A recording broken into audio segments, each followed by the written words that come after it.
Gelaran Piala Eropa selalu menarik untuk dibahas. Turnamen yang hanya digelar 4 tahun sekali ini kerap memunculkan 1-2 tim kejutan di tengah dikdayanya negara-negara kuat semacam Jerman, Italia, Inggris, hingga Spanyol.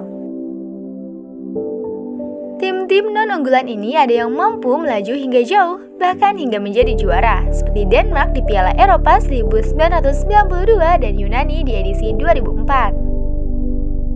Pada edisi 2008, Piala Eropa punya ceritanya sendiri soal dua tim yang tak diunggulkan berhasil menjadi raksasa. Dua tim yang turut mencuri perhatian pada gelaran Euro 2008 adalah Timnas Turki dan Timnas Rusia.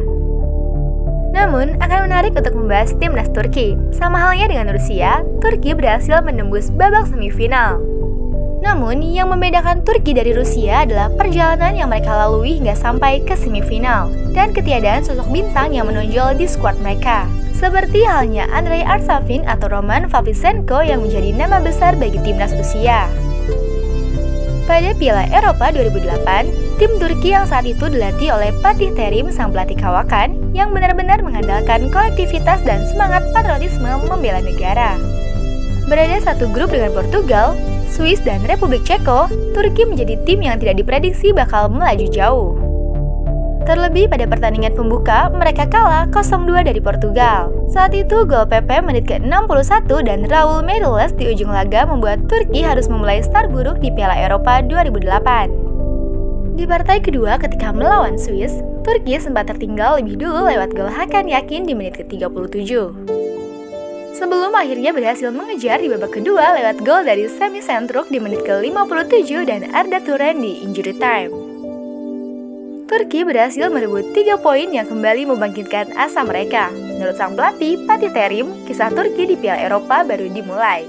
Euro 2008 buat kami baru dimulai di sini, ujar sang pelatih. Keberhasilan Turki menang dengan cara yang dramatis ternyata bukan yang terakhir kali mereka lakukan di ajang ini. Di partai penentuan kelolosan dari fase grup, Turki bertemu dengan Ceko yang sama-sama memiliki 3 poin. Ceko yang saat itu diperkuat cukup banyak pemain bintang seperti Petr, Jan Koller, dan Milan Baros. Bahkan situasinya lebih kacau lagi. 15 menit jelang laga usai atau hingga menit ke-75, Turki masih tertinggal 2 gol. Namun sekali lagi Turki membuat hal mustahil menjadi nyata. Untuk kedua kalinya mereka berhasil mengejar dan bahkan membalikkan keadaan lewat gol dari Arda Turan menit ke-75 dan Breznihat Kaveci di menit ke-87 dan 89. Alhasil, Turki sukses menekuk Ceko 3-2 dan lolos ke perempat final sebagai runner-up grup A di bawah Portugal. Ketika banyak yang mengira bahwa kejutan Turki hanya berakhir di pertandingan tersebut, ternyata itu belum ada apa-apanya. Di perempat final, Turki bertemu dengan Kroasia dengan hanya 15 pemain non-kiper yang tersedia. Hal ini dikarenakan situasinya Turki saat itu terkena badai cedera di 3 pertandingan fase grup. Di sisi lain, Kroasia justru lolos sebagai juara grup B dengan berhasil sapu bersih kemenangan atas Jerman, Austria, dan Polandia. Terlebih banyak calon bintang seperti Luka Modric dan Ivan Rakitic. Kala itu dengan situasi tersebut, banyak yang mengira angin kemenangan akan mengarah kepada Kroasia. Namun, prediksi itu dibalik habis-habisan oleh Turki. Kroasia kesulitan menjebol gawang Turki yang dijaga kiper Rüster Ekber hingga waktu normal usai. Hingga extra time dimulai, masih belum ada indikasi siapa yang bakal keluar sebagai pemenang.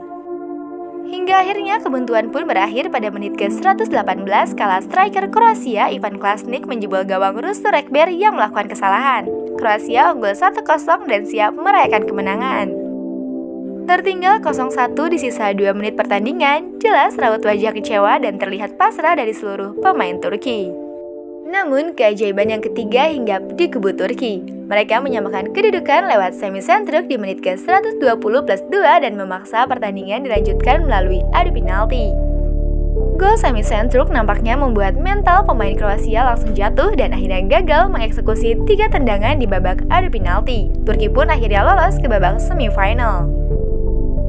Di semifinal sayangnya Turki harus takluk secara dramatis dari Jerman dengan skor 3-2. Walau demikian, Turki sempat membuat Jerman kerepotan dan menahan Der Vanger dengan skor 2-2 sampai jelang akhir laga. Sebelum akhirnya Firifullah mencetak gol kemenangan bagi negaranya di menit 90. Hebatnya Turki melakukan itu di tengah-tengah badai cedera, dan Kali ini pemain non-kiper yang tersedia hanya tersisa 14 orang saja. Pelatih timnas Jerman Joachim Löw saat itu sempat dibuat takut jika karena sugesti kejutan keempat yang akan dilakukan Turki di menit-menit akhir, seperti halnya saat melawan Swiss, Ceko, dan Kroasia.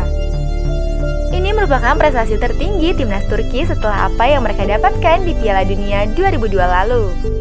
Sayangnya hal serupa justru tak terjadi di Euro 2020 ini. Turki harus pulang sebagai juru kunci grup A pasca tak meraih 1 poin pun. Turki bahkan tercatat sebagai kontestan Euro terburuk kelima sepanjang sejarah. Padahal awalnya Turki diprediksi bakal menjadi kuda hitam dengan banyaknya materi pemain bintang seperti Merih Demiral, Çağlar Soyuncu, dan Hakan Çalhanoğlu. Rataan umur pemain yang terlalu muda dianggap menjadi biang keladi kegagalan Turki karena minimnya pengalaman di pentas internasional. Namun, momen ini mungkin bakal jadi pondasi Turki untuk 5 hingga 10 tahun mendatang.